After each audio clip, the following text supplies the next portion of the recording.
So today we're going to do the thorax and abdomen evaluation. So we're going to start off with your ABCs, your airway, breathing, circulation, and then your history. You have your past and present history. Present history, unusual sounds like pneumothorax, sucking or crepitus, unusual sensation, nerve or breathing problems.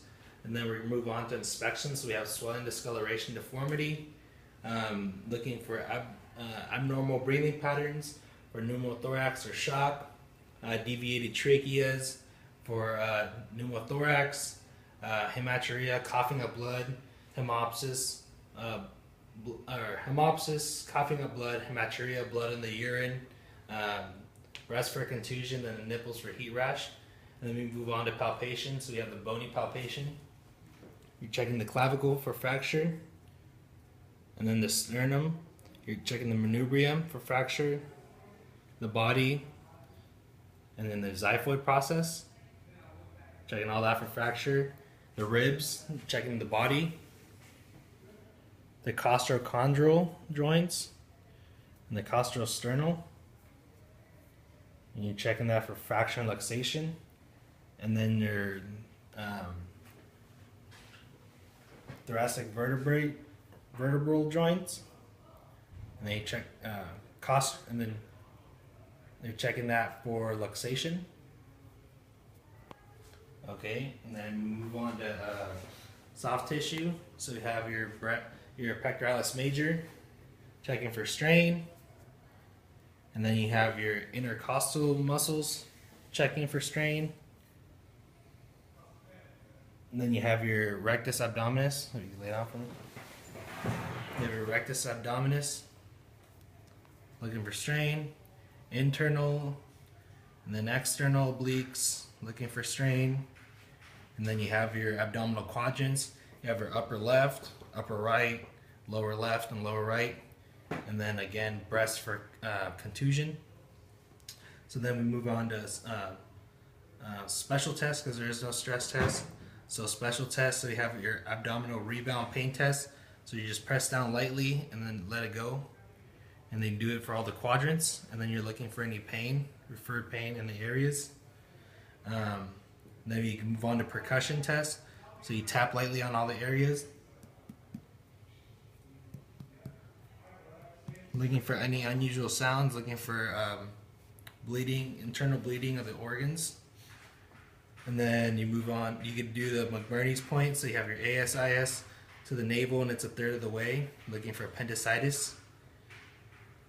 And then you have your Kerr sign, which is right here on your shoulder. And that's checking for any problems with the referred pain with the spleen. And then some will have you sit up. So you have rib compression. So you would squeeze the ribs. Checking for fracture. And then we're going to have you do the forced inhalation. And then that's your external obliques. And then the forced exhalation. And that's your internal obliques. And then your Valsalva's test, so you make a fist. And then you try to blow air into it and not let the air out. And then that's checking for any hernias or athletic pubalgia. So then we move on to range of motion. And I'll just do the range of motion myself. So you have your trunk movement of the spine. So you have flexion, extension, lateral flexion, and then rotation. And then you have your shoulder glenohumeral. So you have your flexion, extension, then abduction, and then adduction, and rotation, of course. And then you grab it across your body and out. And so then we move on to resistive range of motion. So if you lay back, cross your arms. So you're going to resist to my hand and then to come up. So that's your flexion, and that's your rectus abdominis muscles along with your internal and external obliques. And then lay on your side. So then we have resist to my hand, and that's lateral flexion. And then you can do rotation, so cross your arms again. So bring this shoulder to this hip. Okay. And then this shoulder to this hip. Okay. And then flip over on your back.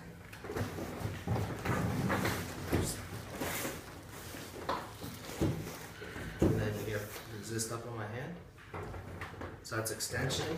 So that's your iliocostalis lumborum and thoracics and longissimus thoracics. And then so now you can flip over your back again. So then you have motor or neurological testing, motor. So you do a circle around the navel, looking for a contraction of the rectus abdominis muscles, like an even contraction. And then you have your so that's the motor testing. And then that's the Beaver's test. So you make the circle around the navel. And then you have your sensory.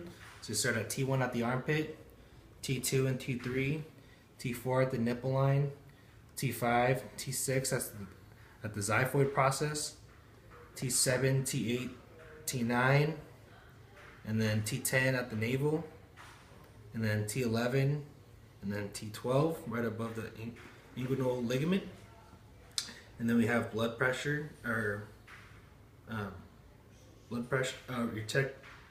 flow test, so you're checking for the blood pressure, and then you're also testing for your carotid pulse, and then you bilaterally compare. And that's your thorax and abdomen evaluation.